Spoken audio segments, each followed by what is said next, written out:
Ертеде шал мен кемпір өмір сүріпті. Bir күні шал кемпірге маған бауырсақ пісіріп берші дейді. Апа бауырсақ пісіруге кіріседі. Ұнды алып еліктен өткізеді. Оны домалақтап илейді. Содан соң қазанға қуырады. Кемпір бауырсақ пісірді. Бауырсақты терезе алдыңға суытуға қояды. Bir кезде бауырсақ домалап кетеді.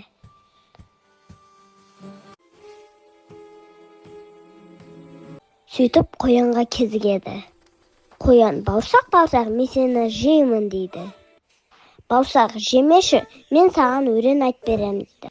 Мен атамнан да қаштым, мен әжемден де қаштым, енді мен сенен де қашам. Бауырсақ одан әрі домалап қасқырға кездеседі. Қасқыр айтады: бауырсақ, мен сені жеймін дейді. Бауырсақ, мені жемеші, мен саған өрен айт берем дейді. Ападан да қаштым, атадан қаштым, қояндан да қаштым, енді сенен де қашамын. Содан бауырсақ қасқырдан домалап қаш кетеді. Сөйтіп аюға кезігеді. Аю бауырсаққа: мен сені жеймін дейді. Бауырсақ айтады: мені жемеші, мен саған өлең айт берейін. Ападан қаштым, атадан қаштым, қояндан қаштым, қасқырдан қаштым, енді сенен қашам. Сөйтіп бауырсақ домалады, аюдан қаш кетеді. Сөйтіп түлкіге кезігеді. Түлкі айтады: мен сені жеймін дейді. Бауырсақ айтады: мені жемеші, мен саған ән айт берем. Түлкі қолқа басып, тұмсығыма тұрып, өлең айтшы дейді. Сөйтіп бауырсақ түлкінің тұмсығына тұрып алады. Енді ән айтайын деп отқанда түлкі жеп қояды. Сонымен ертегіміз аяқталады. Егер саған ертегі ұнаса, маған лайк басып кетші. Баяғыда бір шал мен кемпір өмір сүріпті. Олар ауыл шетіндегі бақшасында еңбек етіп күн көріпті. Bir күні шал бақшасына шалқан отырғызады. Шалқан үлкен боп өседі. Шал шалқанды тартат, бірақ шығара алмайды. Шал кемпірін шашырады, екеуі тартады, бірақ шалған қозғалмайды. Кемпір немересін шашырады, үшеуі тартады, бірақ шалған қозғалмайды. Немересі итін шашырады, итте күшмекке келеді, бірақ шалған қозғалмайды. Ит мысықты шашырады, мысық та көмекке келеді. Мысық тышқанды шашырады, тышқан да көмекке келеді. Шалқанды суырып барады. Ертегіні тыңдағандарыңызға рахмет. Артайда парақшасына тіркеліңіздерші. Ертеде орманда 7 лағы мен ешкі өмір сүріпті. Ешкі орманға аттанарда лақтарына есікті ешкімге ашпаңдар деп тапсырады. Сол сәтте қасқыр келе қалып: мен сендердің аналарыңмын, лақтарым, есікті ашыңдар дейді. Бірақ лақтар оның қасқыр екенін біліп қояды. Сөйтіп қасқыр дүкеншіге барып бор алады. Борды көп жеген уақытта дауыстың жіңішке болатынын естіген болатын. Сөйтіп борға той болады қасқыр. Қайтадан келіп: ашыңдар, мен сендердің аналарыңмын, лақтарым, шұнақтарым деп айтады.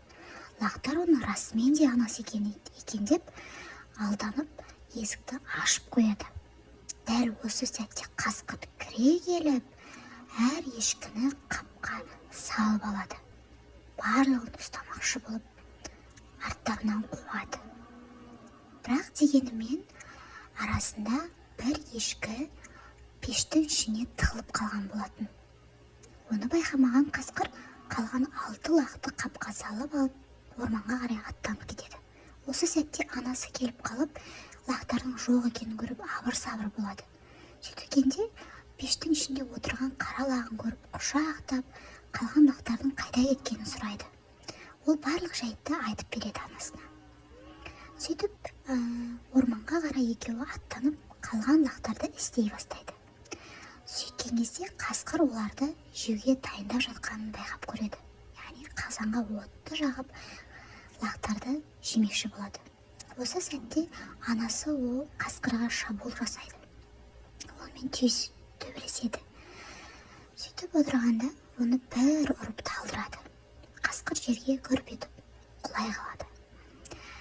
Осы сәтте ешкі алып өзінің барлық қамалып тұрған лақтарын шөптен босатады. Және ерекше құшақтап, лақтарым, шұнақтарым, енді сендерді ешқашан үйде жалғыз қалдырмаймын деп өзіне уәде береді. Осымен Баяғыда мақтағыз болыпты. Мақтағыз үйін жинап жүріп, бір мүйіз тауып алады да мысықты шақырады. Мысық келмейді. Қыз келмесең келме деп, мүйізді өзі жеп қояды. Жеп болған соң мысық келіп, неге шақырдың деп сұрайды. Мақтағыз айтпайды.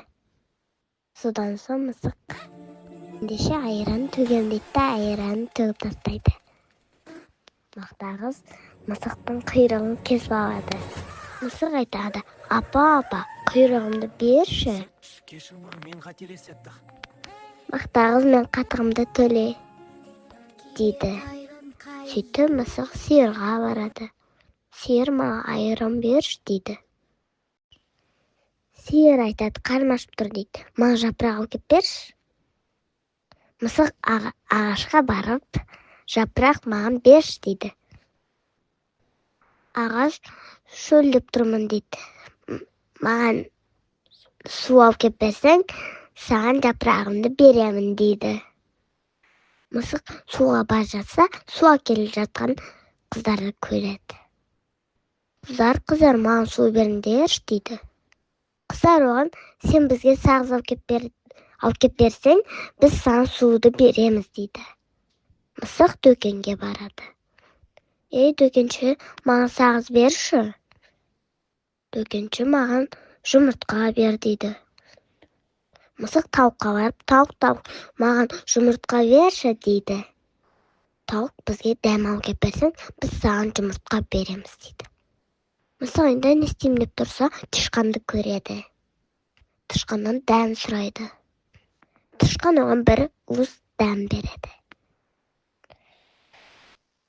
Сөйтіп мысық алып тауыққа береді. Тауық оған